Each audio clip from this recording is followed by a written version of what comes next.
Hello all, welcome back to my channel Rapid Research with us. I'm meeting you all after a long time. I hope you all are safe and healthy. So let's continue our journey of data science. To begin data science with Python, we must first understand what all various data types have been supported by Python. So let's see what all data types have been supported by the Python. So in this, there are various data types that have been supported by Python. One is numbers. Numbers are categorized into integral, real, and complex numbers. So integral numbers are further categorized into integer and booleans. Integer are any simple numbers are represented as integer number or any whole number, for example 10, 5 to 40. And boolean numbers represent logical values, example true and false. As computer understands the value of 0 and 1, so 0 represents false value and 1 represents true value. Next are real numbers. Real numbers are floating point numbers. That means they are numbers with decimal places. Example 10.2, 200.0. So these are real numbers.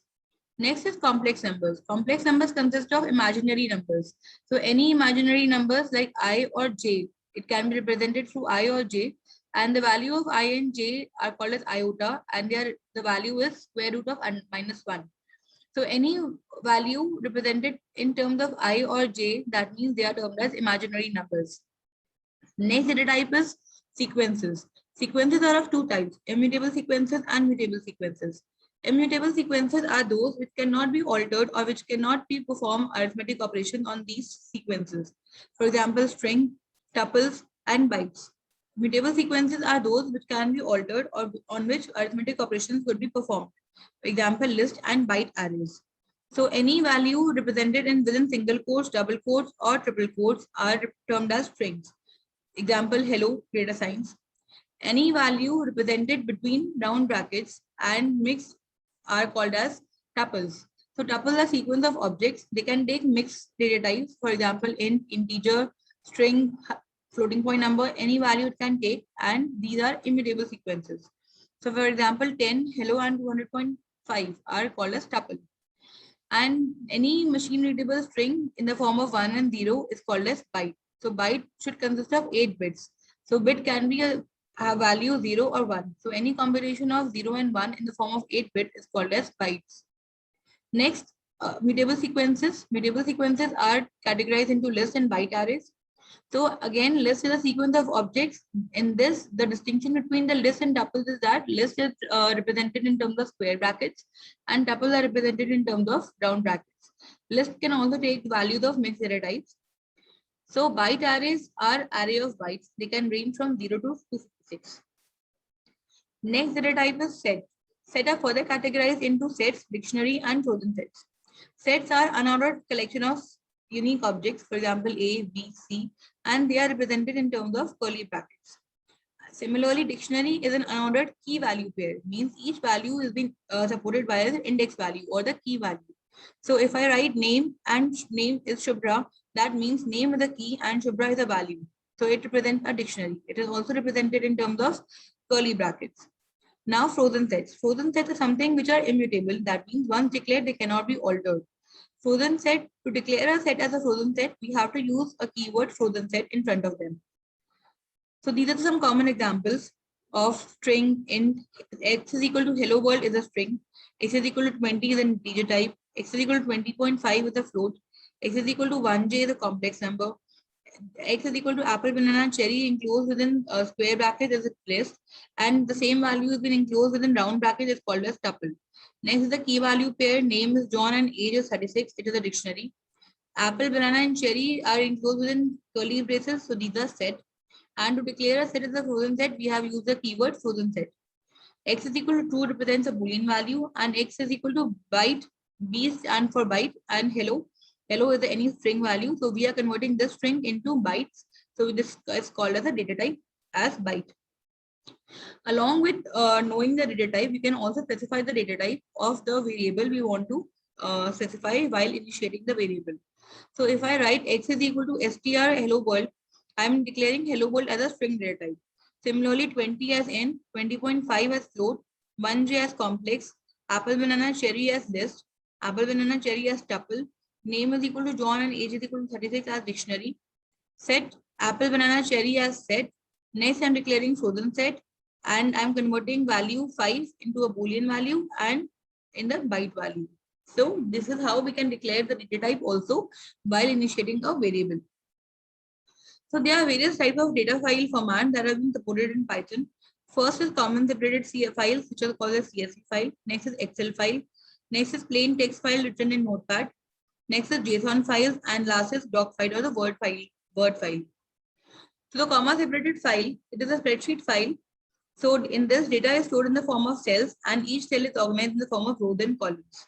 So in this, we have different types of records. So each record or each row represents a record, whereas each record is being separated by many fields separated by a comma value.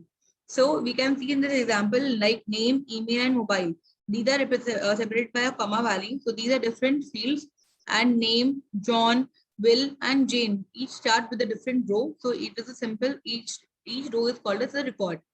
So to import CSV file in pandas, we have a simple command df is equal to pd.read CSV, and this is the link of the file. So df stands for data frame, means we are converting this file into the form of data frame, and read underscore CSV and is a command to import the CSV file, and pd stands as an alias for the pandas. This will understand later in our video when we start with the Python and Anaconda. So next type of file is Excel file. In the same as CSV file, but in this the data set is being organized in the form of a workbook, which can have multiple sheets. The data is being organized in the form of cells and rows and columns. So to read a Excel file, we can use the command df is equal to pd.read underscore Excel and the link of the file. So read underscore Excel is a command to import a data file in pandas. Next is a plain text file, which can be written in any notepad file. So this is a basically unstructured file format. In this, there is no structure or no metadata defined by the user or by the author. So in this, the text file should be read by the program, but interpretation is very difficult. So in this, we have to open the text file. We open the text file in the reading mode. So R stands for read mode. Txt text.txt is the name of the file, and we write open and we save it in a variable .text underscore file, and then we open in the read mode and we read the lines. So this is how we import the text file in Python. Next is JSON file.